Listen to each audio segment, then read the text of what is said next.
আসসালামু আলাইকুম। আজকে সারাদিন যাবৎ গুড়ি গুড়ি বৃষ্টি হচ্ছে। চারপাশের পরিবেশটা খুবই সুন্দর। এক জায়গায় দাওয়াত খেতে গিয়েছিলাম। বাসায় যাওয়ার পথে মেট্রো স্টেশনের পাশে খুব সুন্দর একটি পার্ক ছিল। পার্কটি মূলত পাহাড় দিয়ে বেষ্টিত, মাঝখানে কিছু লেকও আছে। তো গেট দিয়ে প্রবেশ করতে সামনের এই দৃশ্যটি নজর কাড়ে। এখান থেকে কিছুক্ষণ দাঁড়িয়ে থেকে বাসায় ব্যাক করব। চারপাশের পরিবেশটা আপনাদেরকে একটু দেখানোর চেষ্টা করছি। এখানে হাজার কোটি টাকার প্রজেক্ট সরকারিভাবে করা আছে, কিন্তু প্রবেশের জন্য কোনো টাকা পয়সা লাগে না, সম্পূর্ণ ফ্রি।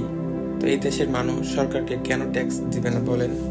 আর আমরা আসলে কি পেতাম সরকারের কাছ থেকে? আমি এখন যেখানে দাঁড়িয়ে ভিডিও করছি, এটি মূলত একটি বাঁধের মতো অবস্থা। কারণ এটি কিন্তু নর্মাল কোনো রাস্তা না, এটি মাটি ফেলে অনেক উঁচু, প্রায় 15-20 তলার মতো, ভাবতে পারেন একটা পাহাড়ের মতো জায়গা, সেখানে এটি তৈরি করা।